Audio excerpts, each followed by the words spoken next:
प्रतापगढ़ में एक रियासत है जो भद्री रियासत है। भारत की आजादी से पहले कुछ 565 रियासतें हिंदुस्तान में थी। प्रतापगढ़ रियासत का इतिहास है। इस रियासत के इतिहास में 3 मुख्यमंत्री अलग अलग समय पर टकराए, 2 को झुकना पड़ा और तीसरे मुख्यमंत्री ने साहस दिखाते हुए बद्री रियासत को उजाड़ दिया। 3 मुख्यमंत्रियों की कहानी आज आपको बताएंगे। राजा भैया यानी रघुराज प्रताप सिंह की ताकत के पीछे की कहानी क्या है?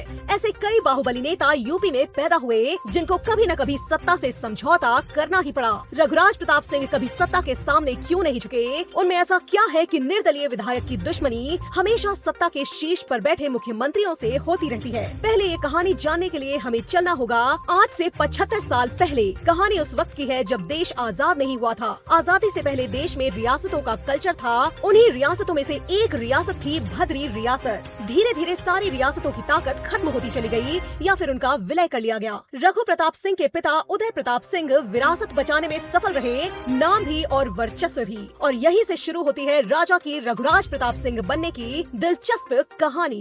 राजा के आंगन में पैदा हुए रघुराज प्रताप सिंह को अंदाजा नहीं था कि मायावती, अखिलेश यादव और कल्याण सिंह के मुख्यमंत्रियों से उन्हें चुनौती मिलेगी। एक मुख्यमंत्री ऐसी होंगी जो उनकी रियासत को कागज की तरह जिधर चाहेंगी उधर घुमा देंगी। तो आज सुनिए मायावती का वो दौर जो रघुराज प्रताप सिंह को गुड्डा समझती थी और बदले की भावना में रियासत को खत्म करने, राजा को तोड़ने, अपमानित करने तक की सारी कोशिशें भी की गयी। कल्याण सिंह से दोस्ती के साथ ही राजा भैया और मायावती के बीच दुश्मनी की लकीर खिंच गई थी। सन 1997 में मायावती से समर्थन लेकर राजा निकले और समर्थन दिया। इसके बाद ही दोनों तरफ से जुबानी युद्ध शुरू होने लगे। यहाँ समझने वाली बात यह है कि मायावती निर्दलीय विधायक से क्यों टकरा रही थी। भैया उस वक्त उभरती हुई नेता और कई बार मुख्यमंत्री बनने वाली मायावती से क्यों पंगा ले रहे थे। कुछ लोग कहते हैं कि दोनों अपनी अपनी सीमा में बहुत ताकतवर हैं। जिसको जहां मौका मिलेगा वो वहां पर खरीदेगा। अब बस यही शुरू हो गई राजा भैया के जेल जाने की कहानी। साल 2002 में मायावती की पुलिस ने किडनैपिंग के आरोप में जेल में डाल दिया। प्रताप सिंह के साथ पिता उदय प्रताप सिंह के चचेरे भाई अक्षय को भी जेल में डाल दिया गया। उस वक्त ऐसा लगा कि अब न तो रियासत बचेगी और न ही राजा भैया, न ही उनका कद और सम्मान और न ही बाहुबली वाली छवि मिलेगी। उस समय बहुत बड़ी बात मानी जाती थी।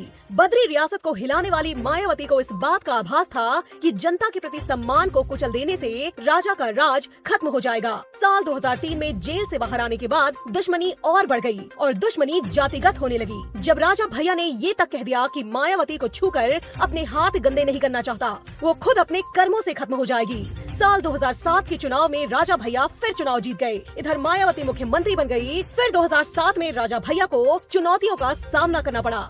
राजा भैया की बड़ी कोठी के बगल में लगभग 600 एकड़ में तालाब है। इस तालाब के बारे में चर्चा थी कि यहाँ पर घड़ियाल पाले गए हैं और राजा भैया अपने दुश्मनों को यहीं पर फेंक देते थे। हालांकि इस कहानी को राजा भैया के लोगों ने मानसिकता दिवालिया बताया था। राजा भैया से नाराज मायावती ने तालाब की खुदाई करवाई थी और यहाँ पर कंकाल मिले थे, जिसको लेकर आज तक अलग अलग चर्चाएं, अलग अलग कहानियाँ चर्चित हैं। 2010 में मायावती की सरकार थी और पंचायत चुनाव में प्रतापगढ़ के प्रत्याशी की हत्या का प्रयास किया गया, जिसके बाद राजा भैया को आरोपी बनाया गया। राजा भैया का फोटो भी लगाया गया। राजा भैया को खत्म करने की और कोशिश मायावती ने की थी। मुख्यमंत्री रहते हुए एक बाहुबली को खत्म करने की कहानी पूरी नहीं हो पाती है। मायावती सत्ता से चली जाती है और उसके बाद राजा भैया की दोस्ती अखिलेश यादव से होती है, लेकिन ये दोस्ती ज्यादा दिन तक नहीं चली और फिर दोनों अलग हो गए। अखिलेश और राजा की दोस्ती की कहानी दुश्मनी में कैसे बदली, ये कभी और जानेंगे।